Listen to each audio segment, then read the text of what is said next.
Hello friends, bye Bodo info YouTube channel आसा खालामो नोंथांमोना बयबो मोजां दङ स गोदान भिडिअ लाबोबाय गोबां डिमान्ड खालामगासिनो दङ एड्रेस आपडेट खालामनाय बार्थडे आपडेट खालामनाय बा गुबुन कारेक्सन खालामनाय आधार कार्ड मिस्टेक जानायफोरा भिडिअखौ नायदो जोबजासिम बे लिंकआव फैनोबा लिंकआ दङ डिस्क्रिप्शनाव नोंथांमोना डाइरेक्ट फैबानो बे पेजआव डाइरेक्ट फैनो हागोन आधार कार्डनि माखासे खामानिया बेयावनो सोलिगासिनो दङ स बिनिफ्राय लास्ट डेट होनोबा नोंथांमोननि आधार डकुमेन्ट आपडेट खालामनाया बे आलदा एड्रेस आपडेट खालामनाया आलदा स बे जाबाय लास्ट डेटआ नोंथांमोननिया 14 मार्च 2024 जायनि आधार कार्डआ फुराना स बिथांमोना डकुमेन्ट्स केवाईसी आपडेट खालामनांगौ आरो खालामाबा इनएक्टिभ जागोन स दायो जोङो डिसकास खालामगोन कारेक्सन स आधार कार्ड कारेक्सन बोरै खालामगोन जों उइदाउट आधार सेन्टाराव थाङालासिनो जोङो न'आव थानानै बोरै खालामगोन जों बेखौ नायगोन दा बेखायनो भिडिअखौ हानायसेबां नायजोब अब्लासो बुजिगोन आरो जायफ्रा बड'जब इनफो इउट्युब चेनेलाव गोदान साबस्क्राइब खालामनानै लानो हागोन स बिनिफ्राय मोनसे अपसन मोनदों जोङो मोनसे लगइन अपसन मोनो आरो बे लगइनआव क्लिक खालामनाय लोगो लोगोनो नोंथांमोना नेक्स्ट पेजआव थांनो हागोन जेराव कारेक्सन खालामो स बेखायनो बे लगइनआव नोंथांमोना क्लिक खालामनांगोन आरो लगइनआव क्लिक खालामनाय लोगो लोगोनो गुबुन पेजआव जोङो कारेक्सन खालामनायाव थांसै स बिदिबा आं बेयाव लगइन खालामसै आंनिनो आधार कार्डखौ बेयाव आं नोंथांमोनजों शेयार खालामगोन जे फार्स्टआव आधार कार्ड नाम्बारखौ नोंथांमोना एन्टार खालामनांगोन बिनिफ्राय स मोनसे नाम्बार मोनदोंना खेबसाखौहाय नोंथांमोना बेखौ बेयाव होनांगोन जुदि बेखौ सिनायाबा नैबे टिराव नोंथांमोना थुनाय लोगो लोगो बियो चेन्ज जागोन एन्ड बिनिफ्राय सेन्ड अटिपि आव थुदो आरो सेन्ड अटिपि आव थुनाय लोगो लोगो जि आधार कार्डजों नोंनि फन नाम्बारा लिंक दङ बेयाव नोंनाव अटिपि थांगोन आरो बे अटिपिखौ होनानै नोंथांमोनाहाय लगइन खालामबानो नोंनि प्रफाइलाव थांगोन स बिदिबा आं बेयाव लगइन खालामसै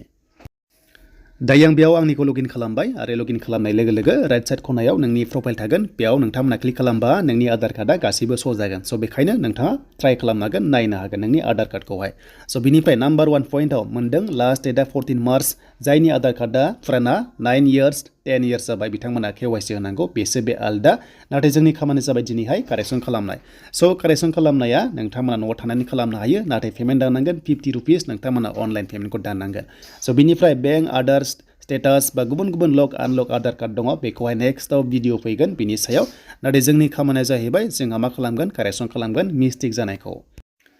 स बे खामानिखौ मावनोब्ला नोंथांमोना एड्रेस आपडेट मोनदों बेयाव नोंथांमोना क्लिक खालामदो एड्रेस आपडेटआव क्लिक खालामनाय लोगो लोगो नोंथांमोना माखासे डिटेल्सखौ आरो खामानि मावनो हायाबा नियरेस्ट आधार केन्द्र थायो बेयाव नोंथांमोना भिजिट खालामनांगोन जेरैहाय SBI एबा गुबुन अफिसाव आधार कार्ड मोनसे केन्द्र थाबाय स बेयाव नोंथांमोना गोनो गोथो जायोबा बेयाव थांनानै फ्रियावनो नोंथांमोना खालामनो हागोन नोंथांमोननि माखासे एड्रेस आपडेट खालामनाय गासैबो डिटेल्सखौनो एन्ड बेनिफ्राय बेयाव क्लिक खालामबा जोंहा ओरैबायदि अपसन फैबाय आपडेट आधार अनलाइन मोनसे फैदों बेनिफ्राय हेड अफिस मोनसे थायो स बेखौ जोंनो नाङा जोंहा लेफ्ट साइडआव दङ बेनो जाबाय आपडेट आधार अनलाइन स बेयाव नोंथांमोना क्लिक खालामनाय लोगो लोगो बेबायदि गोबां रोखोमनि माखासे गाइडलाइन्स दङ स नोंथांमोननि जेन्डार डेट अफ बार्थ बेनिफ्राय एड्रेस आपडेट खालामनाय बेयाव गोबां रोखोमनि सार्भिसेस दङ बेखौ मोजाङै नायदो एन्ड नायखांजोबोबा गाहायाव मोनसे अपसन दङ प्रसिड टु आपडेट आधाराव खनसे क्लिक खालामना होदो नोंथांमोना दा जोङो प्रसिडआव थुनाय लोगो लोगो बेबादि अपसन फैबाय नोंथांमोननि नेमखौहाय खननैल' नोंथांमोनाहाय खालामनो हागोन आपडेट एन्ड बेनिफ्राय डेट अफ बार्थखौ नोंथांमोना खनसेल' खालामनो हागोन अके बेयाव माखासे गाइडलाइन्स दङ एन्ड बेनिफ्राय जेन्डारखौबो नोंथांमोना खनसेल' बेयाव आपडेट खालामनो हागोन एन्ड बेनिफ्राय एड्रेसखौ नोंथांमोना लाइफ टाइम एड्रेसखौ चेन्ज खालामबाय थानो हायो आधार कार्डनिखौहाय बेखौहाय गाहायाव होनदों स बेखायनो एड्रेसखौ नोंथांमोनाहाय आपडेट खालामनोबा स एड्रेसाव क्लिक खालामनांगोन बेनिफ्राय नेम बा नेम बेनिफ्राय बार्थडे बा बार्थडे जेन्डार बा जेन्डार स नोंथांमोना जायखिजाया सेलेक्ट खालामनानै जाबाय स बे सोनारगोन नोंथांनि मिस्टेक जानायनि सायाव स बिदिबा जोङो एड्रेसाव क्लिक खालामबाय जोङो प्रसिड टु आपडेट आधाराव खनसे क्लिक खालामनांगोन हमना ला एग्जाम्पल आंनि एड्रेसखौ चेन्ज खालामसै हमना ला नोंथांमोना अब्ला एड्रेसाव क्लिक खालामदो बेनिफ्राय प्रसिड टु आपडेट आधाराव नोंथांमोना क्लिक खालामनांगोन स दानिया जों बेयाव क्लिक खालामबा नोंनि एड्रेसा नोंनि एक्जिस्टिं थाखानाय एड्रेसा बेयाव श' खालामगोन कारेन्ट डिटेल्सखौहाय नोंथांमोना मोनदों एड्रेस प्रिभिउ बेनिफ्राय पेमेन्ट दङ स पेमेन्टखौथ' खिथाखाबाय 50 रुपिस नोंथांमोना अनलाइन खालामनांगौ स दानिया जोंहा एड्रेसा थाखाबाय नोंनिया सिगांनिया कारेन्टआ नाथाय डिटेल्स टु बि आपडेटआ जाहैबाय केर अफ स केर अफआ नोंथाङा हमना ला हासबेन्ड दङ माने हाबा जाफैबाय अब्ला हासबेन्डनि नेमखौ बेयाव होदो नङाबा फादारनि नेमखौ बेयाव होदो नोंथांमोना जुदि सोरबाफोर हाबा जायाखैबा फादारनिखौ होदो एड्रेस चेन्ज खालामनाया नाथाय मेरिड जानायफ्रा हासबेन्डनि नेमखौ नोंथांमोना होनो हागोन बेनिफ्राय बेयाव हाउस नाम्बारखौ नोंथांमोना भटार आइडियाव जि दं बेखौ नोंथांमोना 0123 जि दङ स बेखौ नोंथांमोना टाइप खालामदो एग्जाम्पल आं बेयाव रेन्डमलि एग्जाम्पल होनोसै बेयाव हाउस नाम्बारखौ नोंथांमोना टाइप खालामदो अके एन्ड बेनिफ्राय नोंथांमोननि माखासे डिटेल्स दङ गाहायाव नोंथांमोननि स्ट्रिट रड बा लेन्ड नोंथांमोननि जि नाम दङ एबा नाम्बार थायो बेखौ होदो स नोंथांमोना एड्रेसखौ जि बिदों बेयाव गासैबो फिल खालामनांगोन बेखायनो नोंथांमोननि स्टेटखौहाय जाहाथे बेयाव होना लायो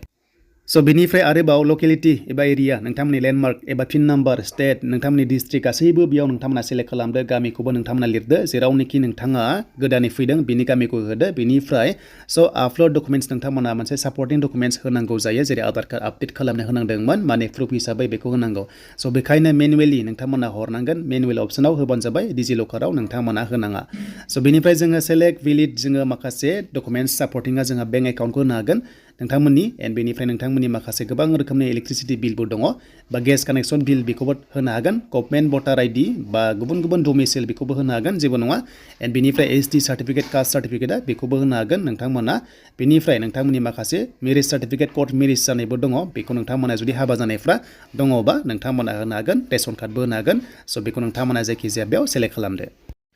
दा जोङो कास्टखौ होबाय बेनिफ्राय भिउ डिटेल्सआव थुदो बेनिफ्राय आपल'ड खालामदो नोंथांमोना कन्टिनिउ टु आपल'डआव खनसे क्लिक खालामबा नोङो जेराव प्रफाइलाव दोनदोंमोन बा फाइलाव दोनदोंमोन बेखौहाय लाना फैनानै आपल'ड खालामदो आरो आपल'ड खालामबा बियो डाइरेक्ट आपल'ड जागोन स' बेखायनो बेयाव जेराव दोनदों बेखौ लाना फैदो आं बेयाव लाबोबाय स' बेनिफ्राय नेक्स्टआव होदो नोंथांमोना PDF खालामनांगोन डकुमेन्ट्सखौहाय नेक्स्टआव होनाय लोगो लोगो मा फैयो नोंथांमोना मोनगोन एन्ड बेनिफ्राय लडिं जागोन स' एसे टाइम लायो मानोना गोबां खालामो नालाय दा बेबादि लडिं जागोन एड्रेस प्रिभिउ बेनिफ्राय पेमेन्ट मोनथामल' प्रसेस दङ स' बेखौ मावबानो नोंथांमोना मोनगोन दा बेयाव गोबां रोखोमनि मोनदों एन्ड बेनिफ्राय माबादि फैखो नोंथांमोना दायो नायदोनै स' बेबादि फैबाय स' बेनिफ्राय एड्रेसखौ नोंथांमोना एडिट खालामनो हागोन जेरावनाखि नोंथांमोना कारेन्ट आपडेटखौ होदोंमोन ना स' बेखौ जुदि गोरोन्थि जादोंबा एडिट अपसनाव लाङोबा एडिट खालामनो हागोन आरो स' बेनिफ्राय जुदि गासिबो अके जादोंबा नोंथांमोना गाहायाव मोननै अपसन मोनगोन आरो बे मोननै अपसनाव नोंथांमोना क्लिक खालामनांगोन नै स' नोंथांमोना गाहायाव मोनदों मोननै अपसन बेयाव एलाउ खालामनांगोन नोंथांमोना स' बेखौ मोननैखौबो सेलेक्ट खालामनानै नेक्स्टआव नोंथांमोना थांनांसिगोन आरो नेक्स्टआव थुनाय लोगो लोगो जोंहा गुबुन पेजाव फैगोन बेनो जाबाय जोबथा प्रसेसआव फैबाय बेनो जाबाय अनलाइन पेमेन्ट खालामनांगौ स' नै आरोबाव फिन खनसेबाव नोंथांमोना आइ हियार बाय मोनसे अपसन मोनदों स' नोंथांमोना आइ हियार बायाव खनसे क्लिक खालामनांगोन स' बेयाव क्लिक खालामनाय लोगो लोगो दानिया पेमेन्ट दानायनि अपसन फैबाय स' बेखायनो लेफ्ट साइडनि अपसन दङ नोंथांमोना पेमेन्ट अपसनाव स' बेयाव क्लिक खालामदो एन्ड क्लिक खालामनाय लोगो लोगो मेक पेमेन्ट मोनसे अपसन थायो गाहायाव स' बेयाव थुनाय लोगो लोगो नोंथांमोना पेमेन्टखौहाय माजों दानगोन बेखौहाय नोंथांमोनाहाय मोनगोन स' बेखायनो आं बेयाव सेलेक्ट खालामबाय एन्ड बेनिफ्राय नोंथांमोना मेक पेमेन्टआव थुदो एन्ड थुनाय लोगो लोगो पेजआ बेबादि श' जागोन नोंथाङा माजों अनलाइन पेमेन्ट खालामगोन कार्डजों खालामबा एटिएमजों खालामनो हागोन नङाबा UPI आइडि दङ बेजोंबो खालामनो हागोन नङाबा गुगोल पे फन पे नोंथांमोना पेटिएम जि दङ